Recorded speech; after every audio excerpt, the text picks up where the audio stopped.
Hi, I'm Sharon Bill.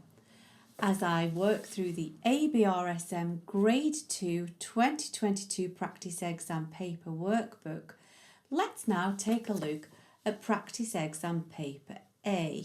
Practice exam papers are an excellent revision tool once you have worked through the necessary ABRSM Discovering Music Theory workbooks. For Grade 2, you must have worked through ABRSM Discovering Music Theory workbook for Grade 1 and Grade 2. They build accumulatively. In this particular exam paper, looking at Practice Exam Paper A, I work through all of the sections, working through each of the 7 topics. I look at rhythm, pitch, keys and scales, intervals, tonic triads, musical terms and signs, and music in context, working through the whole exam paper step by step.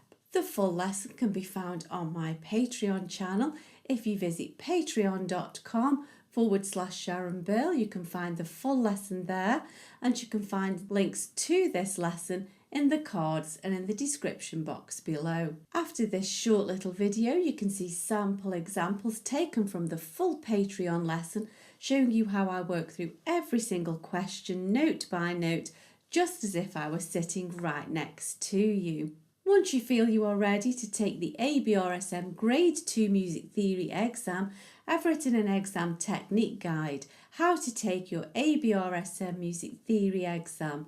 It's full of tips and techniques on how to be best prepared for your exam, and also how to make the very best use of the time when you're actually taking the exam on exam day. This book is available from Amazon, and you can find links to this in the cards and in the description box also. Enjoy your studies!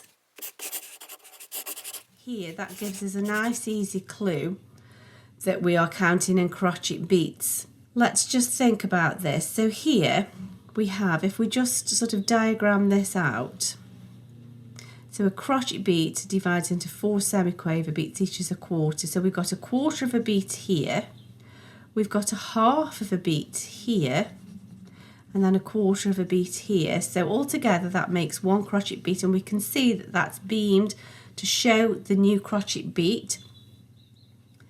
If we have a crotchet beat here, and then the dot is worth half as long again, so that's a quaver. Along with this quaver rest gives us our next crotchet beat, so the dot and the rest give us another crotchet beat. We have 1, 2, 3, 4 crotchet beats there.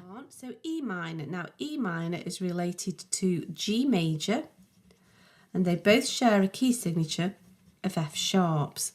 So this is wrong straight away because that's 2 sharps. In actual fact, that's D major or B minor, isn't it? So a bit of revision there. So here's 1 sharp, that looks promising. And then this is bass clef F sharp, so that's correct. Let's just keep going and be extra sure. So this is an F sharp, but it's kind of floating off the bottom. It shouldn't be there, it should be there, shouldn't it? That's the prescribed position. That would be correct if it were in the treble clef.